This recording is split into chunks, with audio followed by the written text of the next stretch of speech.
Welcome back here today on the beautiful campus of Florida Panhandle Technical College. It is finally and truly autumn. The days are cooler. We use our heat going to work in the morning and sometimes our air conditioning coming home, but it's that most wonderful time of the year. Football is just getting ready to wind up. We're starting basketball season.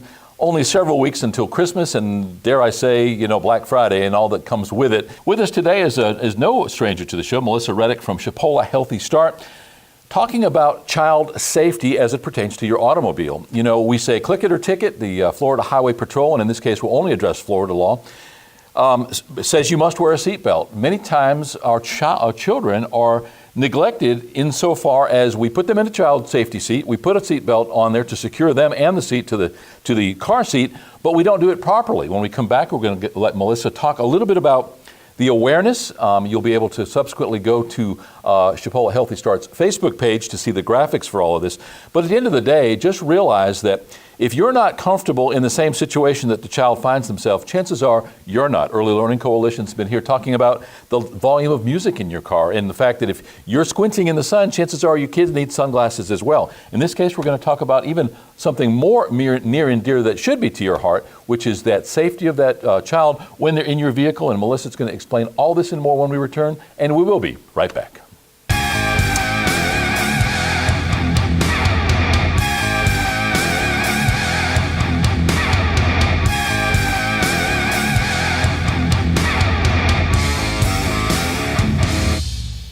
Welcome back. As mentioned, our guest today is Melisa Reddick, a regular visitor to the show, talking about, as she always is, children in some way, shape, or form.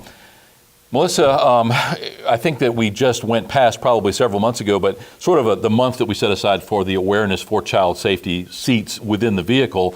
However, it's something that bears talking about all year long. I don't understand why we put October aside for breast cancer awareness. That's something we should really be talking about every single day. I get that you can't focus on everything all the time, but I can't think of anything more important than the aspect of child safety when they're in a vehicle. It's tough enough on an adult when they get into a wreck. I know that you've been in them before. We certainly have. Everybody's experienced them. The heartbreak after the fact, were you to have a child in your car, you thought you were doing all the right stuff, but then that child is damaged, injured in some way, just because you overlooked something or were unaware. Let's start at the beginning.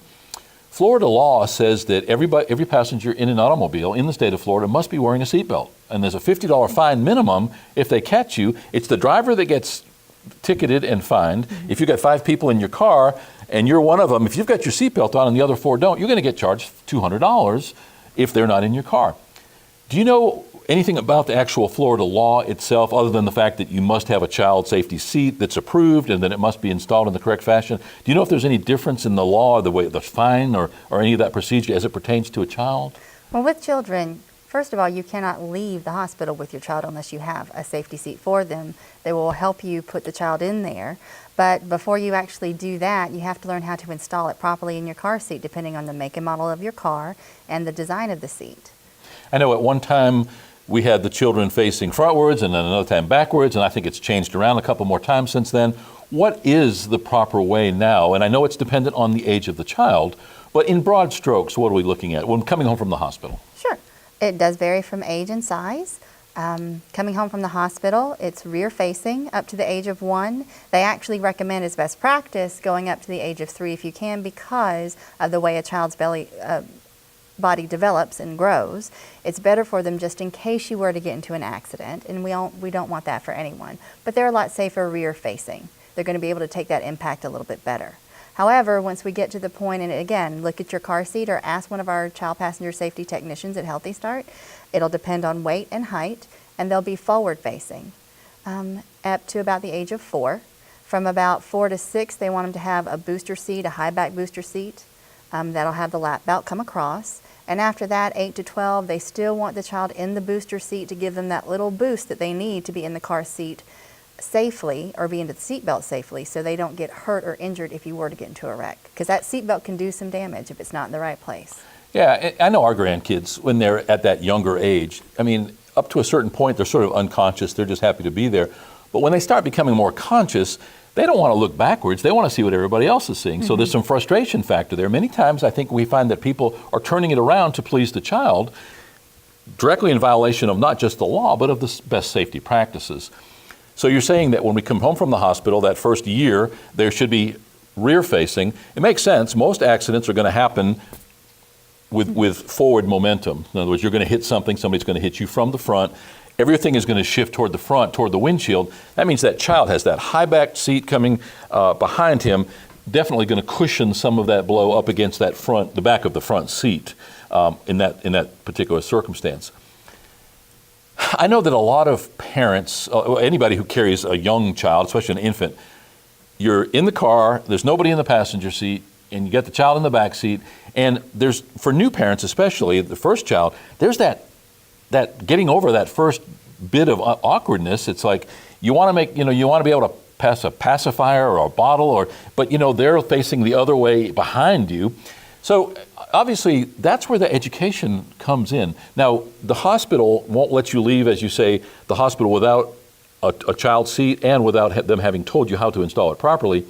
Does Chipola Healthy Start have a program for those new mothers, the first-time mothers, to help that effort as well? Absolutely. At Healthy Start, we always want to make sure every child is healthy and safe. And if parents, moms, grandparents, caregivers, guardians, whomever has custody of that child, we want to help you understand which car seat to get and how to put it in your car. Again, if you install it the wrong way, you could actually hurt your child, and it could not work in an accident. It could completely fail. So we have trained and certified child passenger safety technicians. It's on a national level that are able to help you. You just give us a call, bring your car with you. We'll help you learn how to install and take out that car seat correctly, and we'll make sure, especially if you bring your child with you, because we prefer you do that, so we can look at them, that they have the right seat they need for their height and weight. I know in the past, Northwest Florida Community Hospital has their back-to-school fair every year on their campus here in Chipley. And 1 or 2 years, I think there was an agency that were actually giving out either car seats or vouchers for car seats. Are you aware of who that might have been at the time? That could have either been, in each county, you actually have a traffic safety team. And they are part of the larger network that we do work with to help provide car seats to people who need them.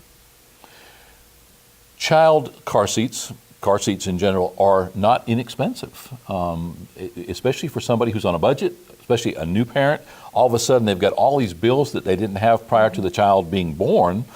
And do you find that sometimes people will use a substandard seat, maybe one that's an older, non-approved one, or one that they picked up at a flea market or at a garage sale, just because of the economics involved? Yes, we find that a lot, and that's one thing we don't want you to do. We don't want you to get an older model car seat because they do expire. If you flip them on the back and look on the bottom, they'll have an expiration date. And that's there because plastic, when it's in the sun, especially here in Florida, it's going to degrade and the integrity is not going to be so great. It could snap, break at any point in time. So what we would rather you do is give us a call and let us help you get one. We do have programs that can give you brand new car seats. And again, they're very expensive. They range from $50 all the way up to about $350. But what we have a program to do is help you get those at little to no cost to you. That's huge, and shame on anybody who doesn't take advantage of that program. How would they find out more about that program? What would be the easiest way? Your website or Facebook page? Or? You can go to the Coalition's Facebook, you can go to the webpage, or you can just contact your local Healthy Start program. I know that they still have seats available in some of the counties, so please do give them a call. So if you Google Chipola Healthy Start, you should come up with a variety of links, both to Facebook and your website. Go to either one of those. I imagine the Facebook might be a little bit tougher to navigate because you may have to scroll down to find information. But the Facebook page, before we get off that subject, probably a really good place to see videos such as this one.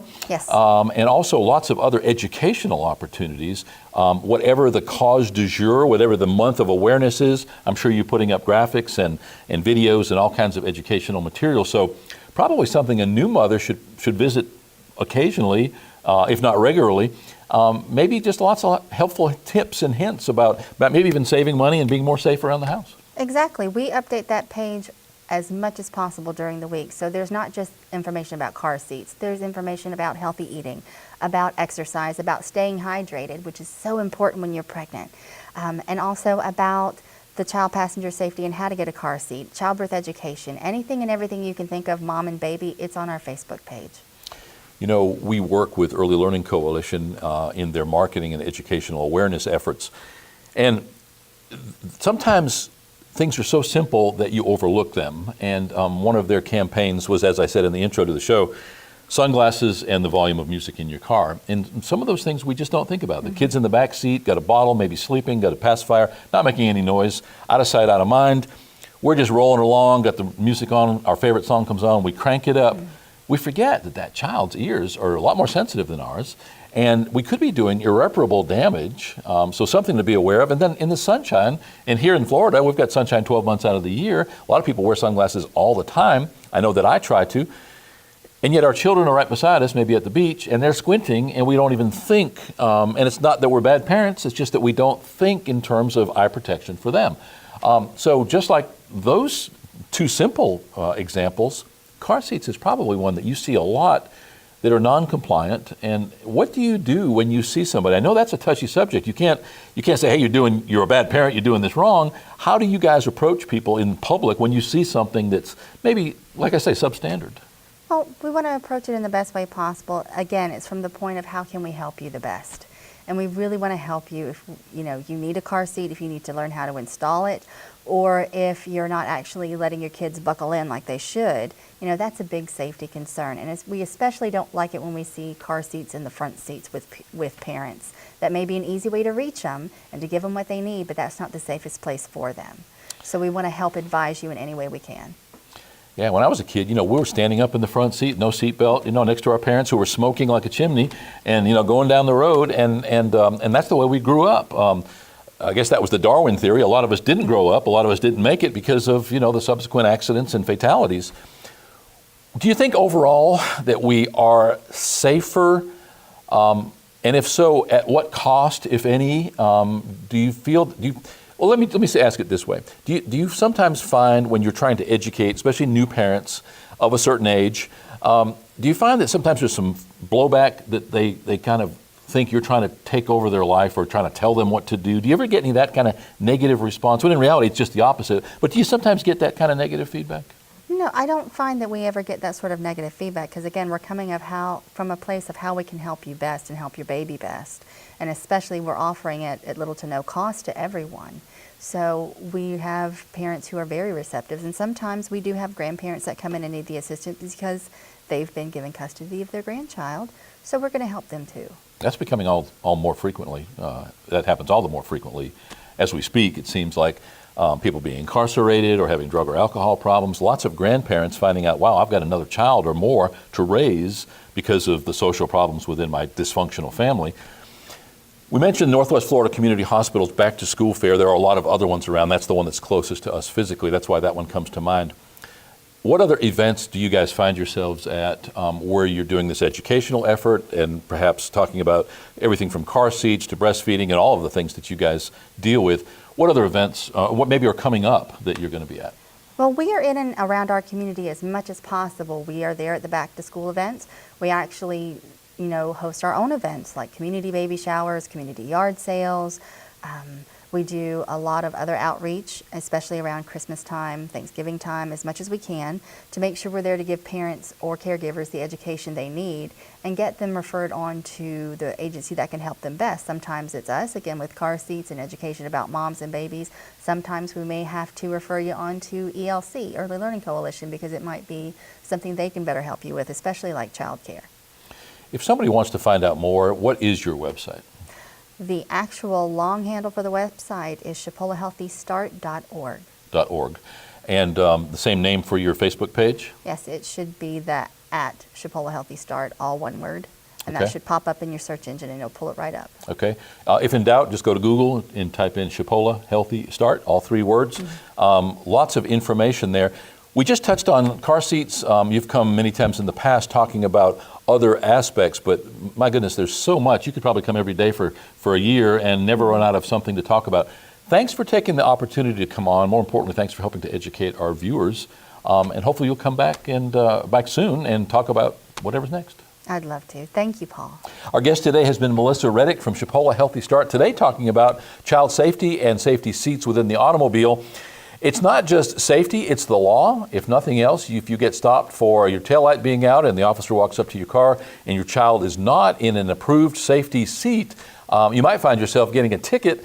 If nothing else, you can save yourself some money. But my goodness, if we don't take care of our kids, there's nothing else to worry about. They are our future, and hats off to Chipola Healthy Start for making that awareness effort so poignant as we get close to Christmas time and the reason for the season. Cherish those around you, and as far as I'm concerned, my biggest gifts are our children, our grandchildren, and all those who surround us, and the heck with all the rest of the commercial Christmas. We'll be right back.